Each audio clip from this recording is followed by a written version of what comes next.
Hi everyone, my name is Roxane, and I hope you can hear me well because I'm outdoors. So do let me know in the comments if you can't hear me. I am the co-founder and CEO of a reusable container service called barePack, where we value the reuse system as part of the sharing economy for a more sustainable environment and way of consuming products. And I'm going to share my screen with you. I'd like to be able to tell you a bit more about the sharing economy, how it works, how it benefits you as an individual and as a society, what it really does for us. So as I mentioned earlier, really quickly, how does barePack work? So we provide reusable containers. You can download the app, you scan a QR code at one of the restaurants that are partners of us. And then you can borrow either cups or boxes based on the needs that you want instead of using disposables, and you return them to any of the restaurants in the network. It can be a cafe or a restaurant, or it could be your office if your office is a collection point for barePack, for example. And with the recent changes of how people need to order more food delivery and COVID restrictions and stuff, we've also moved not just into delivery, takeaway, but also into the delivery space. So we work with Foodpanda and Deliveroo, so you can also order through them to avoid using disposables. So in the context of the Delegate Christmas Festival, we actually have a 3-month membership that you can download if you scan the QR code and you enter Delegate 3. I'll leave the QR code at the bottom of my slides so that during the presentation, if you want to check out the app, you can. And so I'm going to kick off with more of just an overview and an idea of, sustainability. And when we talk about sustainability and what it means, the term tends to get lost a little bit. We talk about reducing our consumption, but do we know like how this all connected and how it affects our environment, but also ourselves and our lives, because we're very much pushed by society to consume and consume more. And even when we're talking about sustainable products, there are a lot of companies that are using sustainability as a way to greenwash you into buying more products. So sustainability is more than just making something out of an eco-friendly material. And so through the sharing economy, which is part of the circular model, I'd like to share with you a bit more about how, about how it actually improves your quality of life and what it does to you as an individual, not just as a society. I'll start with a quick overview of what we mean by sustainability. Like I said, I think this term gets lost. And later down, I'll show you a few concrete examples of actual sustainable business models and businesses that exist across the world and how it shapes people's lives differently. So essentially, a circular economy is a natural cycle. This is what we call a sustainable cycle, right? This is the natural way. We have the biosphere in the middle, bottom is the lithosphere. They're not two different planets, it's one planet. This is for the sake of demonstrating and illustrating. There are lots of short cycles that happen all the time. So within the biosphere, plants provide oxygen and nutrients for animals, and then animals produce nutrients and carbon dioxide for the plants. And these happen all the time, really fast. They work really well. We're open to energy. We receive energy from the sun, emit it, and then we're closed to matter. So we never create anything new. These things you can see on the right-hand side, they disperse through the laws of atrophy and dispersion, and then they're recreated into new products, which you can see on the left through things like photosynthesis. And then from the lithosphere, every now and then, it's very slow, it's a geological cycle, we get things from the Earth's crust, like, through volcano eruptions, and then we return things to the Earth's crust through sedimentation, for example. And these are really slow, and so they're not systematic, they're not daily. And what we're doing, unfortunately, is that we are taking from these different aspects systematically and all the time at a very, very rapid pace.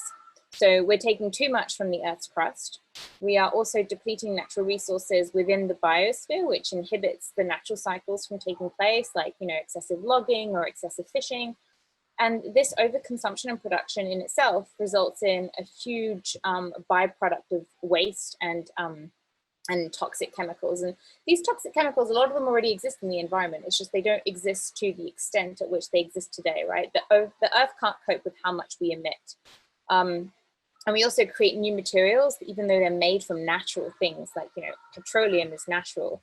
A plastic in itself is very, very slow to degrade in nature, which is why it becomes an accumulative contaminant. And really, it's not so much of a problem for the planet. We talk about, you know, saving the planet, but we're really talking about saving us. The planet will go on fine. It'll be different, of course, different temperatures, different types of biodiversity, but it's more that it just won't be a habitat for us to live in anymore. And so what we need to do is come to fitting back into these natural cycles. And that's when we look at a circular economy, like this diagram that I've done. You have two types of circles that we need to deal with because we don't have just biological matter around us. We have the natural cycle where nothing gets wasted and food is food for something. Going to be, you know, food waste or things that are biodegradable and they can go back to the earth where they're needed for nutrients.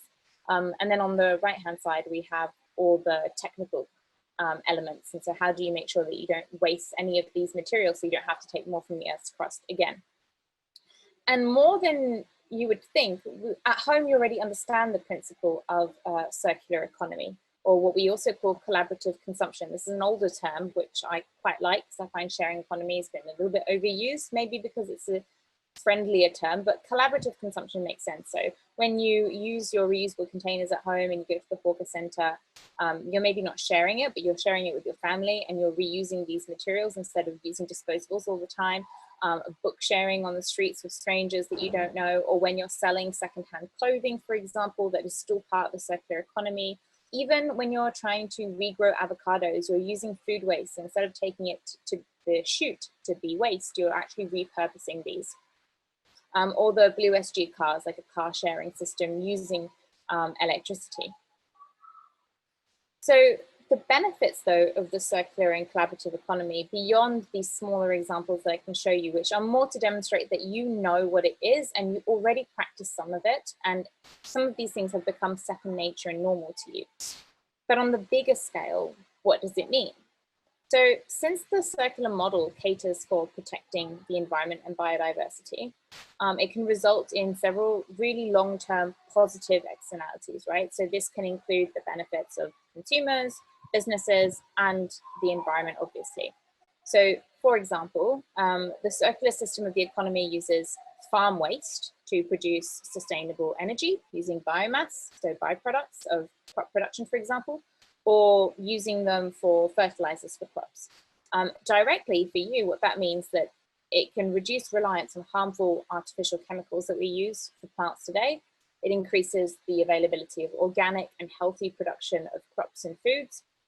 And it also enables the production of cheap electricity. So this is just using one example of how it could protect the environment.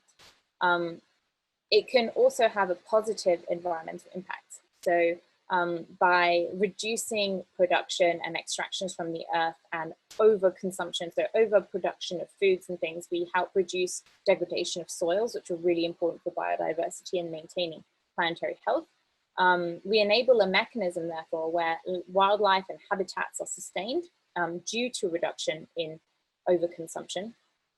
Think of very simple examples, you know, palm oil, for example, extensive production of palm oil. We devastate huge areas of land that are destroyed and destroy lots of natural habitats. We can't just move those animals somewhere else. We also provide a more natural environment for flora and fauna to thrive. We're not recreating environments and fake environments. So the circular economy can really generate growth from these resources that are discarded or no longer in use, and reduce the reliance on single use, etc.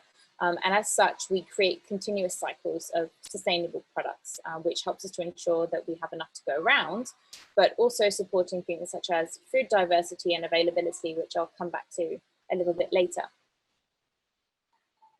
The circular economy also helps us to tackle global warming and climate change. In Singapore, we tend to feel this a little bit less because we feel like, you know, we're not so concerned by the floods. We don't have extreme weather temperatures. We don't have typhoons, all this sort of things.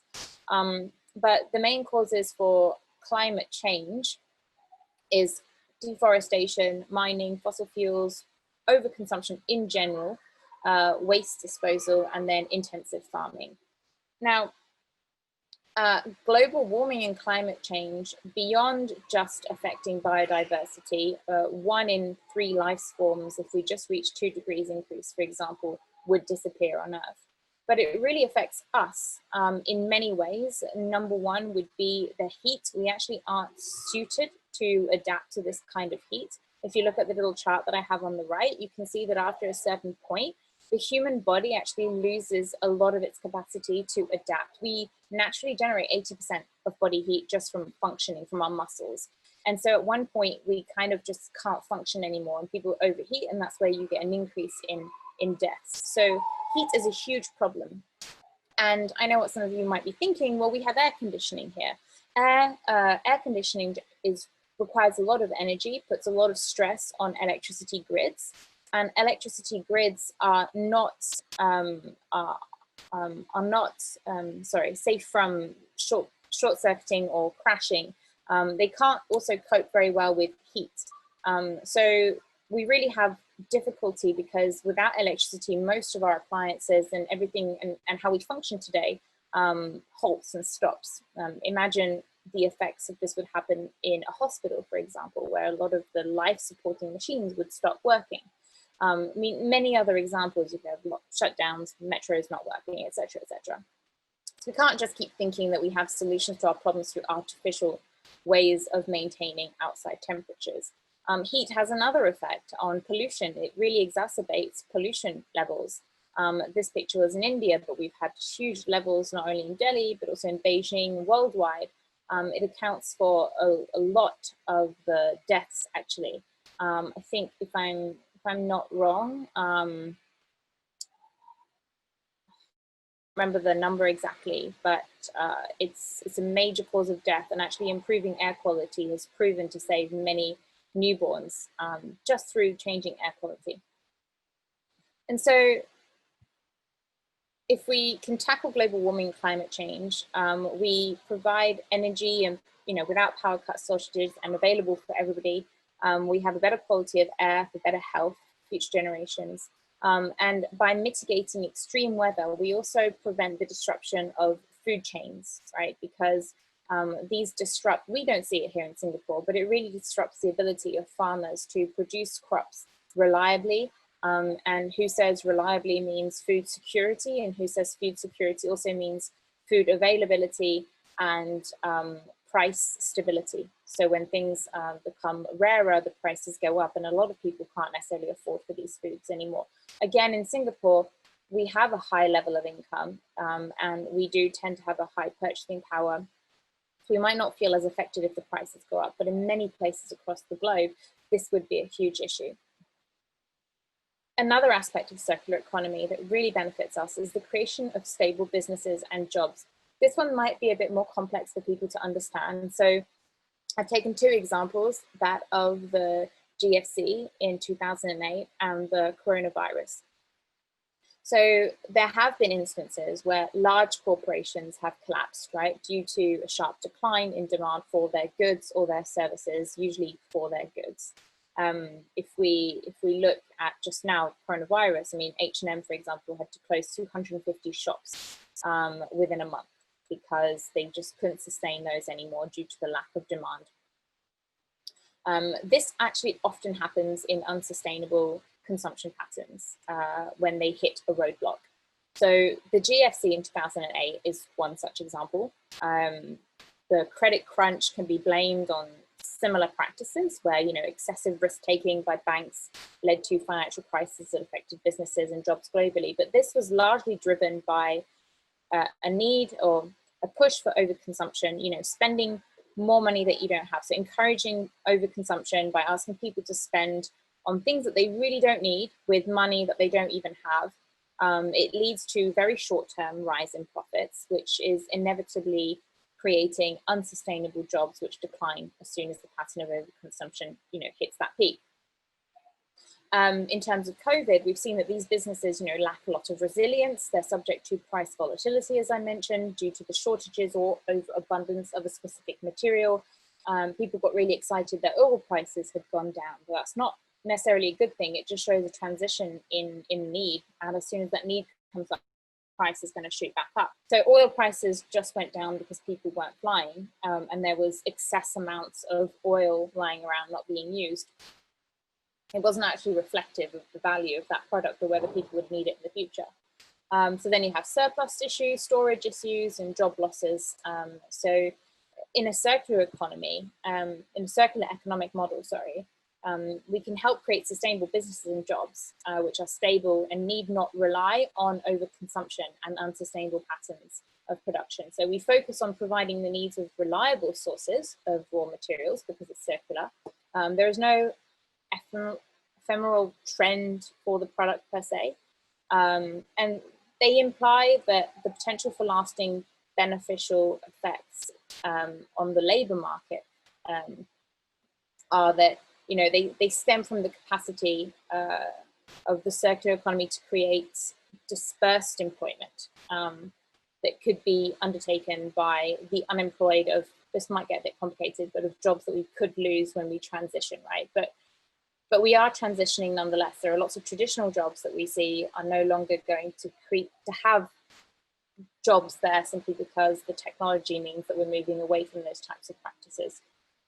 But the circular economy, you can see it here, I hope, in the image. You can kind of see where the different types of jobs will be and what type of circular model. And you'll see that it creates a broad spectrums of types of jobs, whereas when we're in the type of transition we have now, we're moving from more labor jobs to a lot of more high-skilled jobs, which actually doesn't create a very fair employment ground. And the reuse economy and sharing economies and all of these different business models within the circular economy actually allow for more job opportunities. It's a bit complex and it depends also on the country that you're in, but I think it's important to remember that it doesn't rely on the overconsumption, which is where you really hit the roadblocks. And before last, I'm getting there. It's a sustainable model for protecting future generations. So it can be argued that, you know, the circular economy is the need of the hour. And this can be explained by a very simple concept of economics, actually, that discusses the wants versus the needs. So the concept argues that wants are completely unlimited, hence you see this arrow going right across, whereas basic needs are finite and they are catered for. So the linear model has long emphasized the unlimited wants and has people, you know, craving for things they don't need, like upgrading to the latest smartphone, laptop, TV, using expensive clothes, you know, that go out of fashion after a few uses. And that has led to a number of environmental issues, you know, like if you look at fast fashion, for example, or excessive mining of materials for smartphones, but also health-related hazards. So if you look at how these people are mining, or if you're looking for really cheap products because you're encouraging people to buy frequently and you know, and a lot, so the price points need to be low. It's very competitive, and that's how you get unfair working conditions or dangerous working conditions or even child labor. As explained earlier, just a mere 2 degrees Celsius rise in global temperatures is, you know, very likely to have a devastating effect on the planet, and hence an unsustainable linear model can no longer be catered for. On the other hand, the circular model emphasizes more on reuse, recycling, reduction in waste, and the use of renewable energy, and a mechanism that therefore keeps in view, you know, the environmental side and minimizing the negative externalities with such goods and services. And if you can answer the basic needs through these, then you don't need to overproduce and you won't have a consistent need for more and more. Therefore, the circular economy is, you know, a sustainable model, and it can be used to protect future generations from the harmful effects of overproduction and overconsumption. And finally, the circular economy really does increase in living standards and quality of life. Using just a few examples, but there are just so many, it's really hard to cover in like a 30-minute talk. But because the circular model imitates nature, where everything has a purpose and nothing goes to waste, following a similar model can really help improve quality of food. We mentioned this a bit earlier. Air, we mentioned it as well. Water, haven't touched upon it, but I'm sure you can think about how just through things like all the textile waste that we have, and dyeing of fabrics, and how this is discharged into water that is not treated, for example, so not recovering water, and producing products that are unsustainable. So the circular model can lead to an increase in life, arguably, for example, by minimizing the emission of toxic gases and carbon emissions. If you look at the benefits for your health, so I mentioned earlier, like air-wise, I've got my statistic here. China's air is still very polluted, but the reduction has probably prevented over 150,000 premature deaths every single year. So just for like you on an everyday basis, you don't have to look at when you're allowed to go outside. Is it safe? Is it healthy to go outside? Shared cars, it's not just about improving air quality, although that is one thing, but one of the basic needs. So the human basic needs are what we're saying we need to cater for, right? So access to air, healthy air is one, but being able to breathe. The other one is actually transport. Mobility is a basic need because you need mobility in order to be able to go get food or get to work and provide for your family. But that doesn't mean everybody needs to have a car. So as opposed to a linear model where you think, okay, well, a living standard quality of life is everyone having mobility and everyone having a car. Here we're saying, well, you can actually spend less and still have mobility and have more flexibility. And they made a study in India where, if they implemented car sharing smartly, they can replace 25 cars with just one car. Especially because private automobiles are really notorious for contributing 20% roughly passenger transport emissions, while only supporting 4% of the population. This is specific to India, but it just shows you how great the problem is for how few people actually benefit from it. And if private cars only used 5% of what they could actually be used for, again, we're not making the most of those resources. And then in terms of food, for example, okay, so food sharing could end world hunger, by sharing just the 1.3 billion tons of food, so a third of all food produced that is wasted globally each year. We could feed 10 billion people worldwide who live in food poverty. So these are concrete examples. There are many others. Hopefully it gets you thinking about already some of the benefits.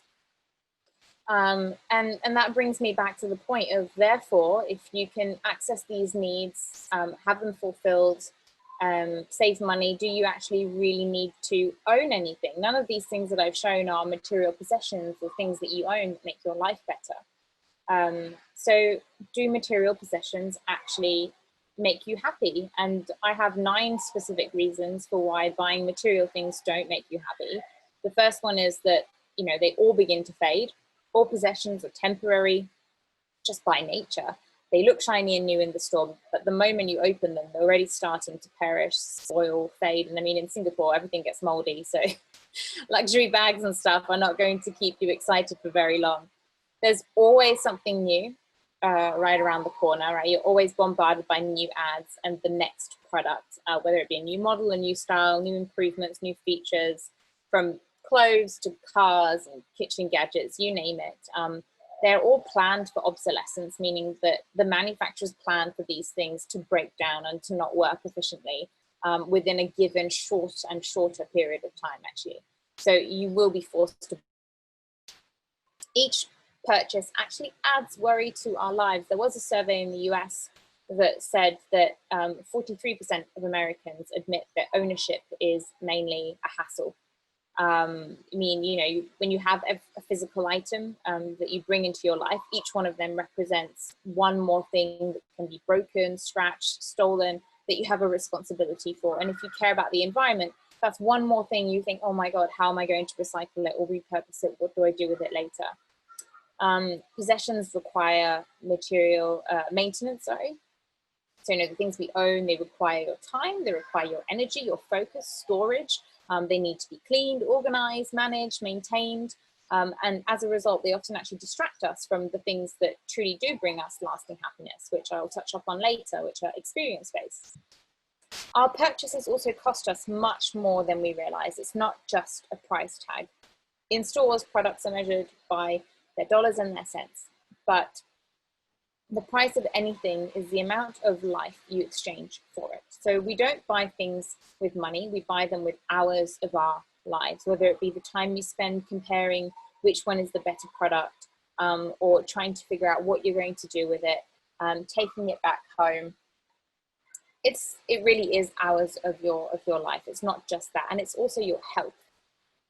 You also commit to providing a certain thing into your house. If you bought it and the price tag was low and you bought it specifically for that reason, it could be a bad quality. It could be something that, you know, is actually dangerous to you. There are a lot of clothes out there that are actually quite toxic that you shouldn't have lying around. I mean, lots of things with when you are actually an owner that you don't worry as much when you're renting, because you can rent higher quality products for an affordable price. Other things are a bit more, you know, social. We discover that people aren't all that impressed. We do tend to buy to prove ourselves of being of a certain social status. But we realize very quickly that our new car, computer, shoes, they don't actually impress people for very long.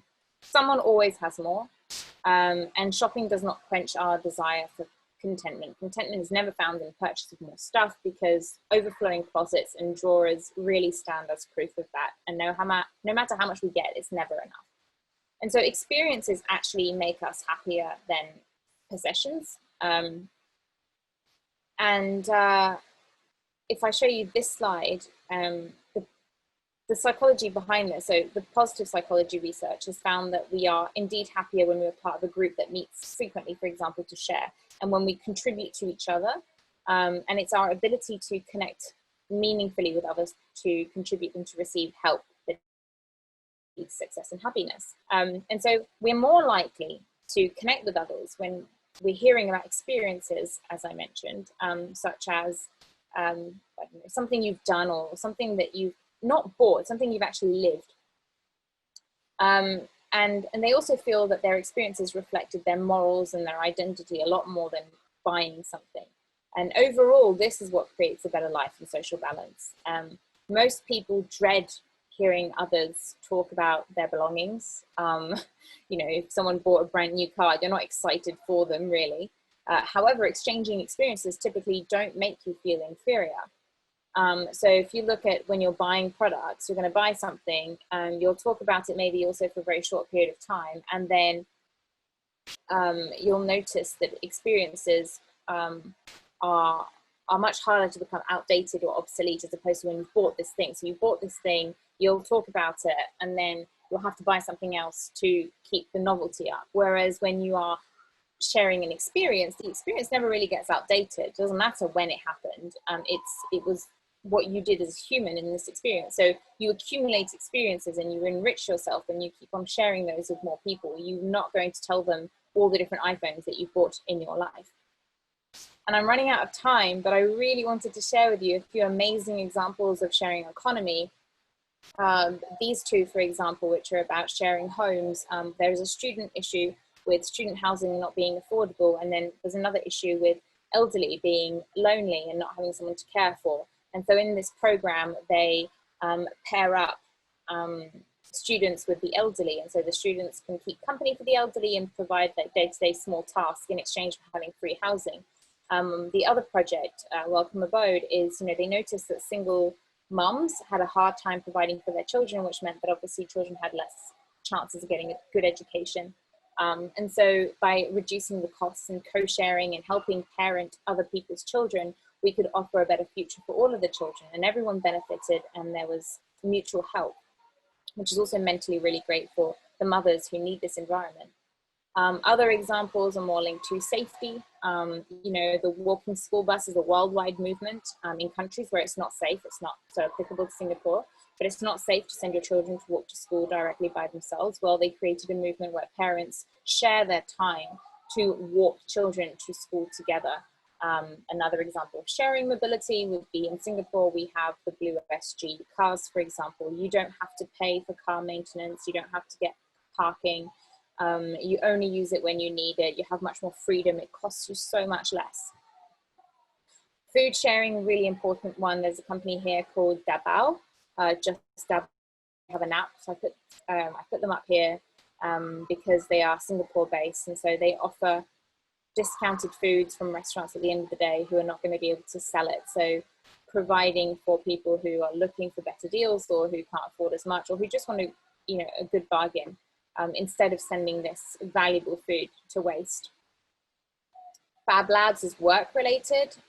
They leverage on experiences from people in the industry to create these mobile labs in countries where, instead of them becoming, you know, a consumer, they're trying to make them a producer so that they can be more independent and create their own materials. So here they're creating a 3D printer in India, for example, thanks to a Japanese engineer who's come and taught them how to use local materials to make things. So this is more work-related, sharing opportunities, sharing technology and skills in order to upskill everybody and benefit everybody. This one I love because this is energy related. And so what happened was that in Hamburg, most of the energy used to be owned by Vattenfall, which controlled all of Germany's electricity power infrastructure. But these companies had a really strong interest in utilizing their coal and nuclear power plants, and consumers, so citizens, were really unhappy with that.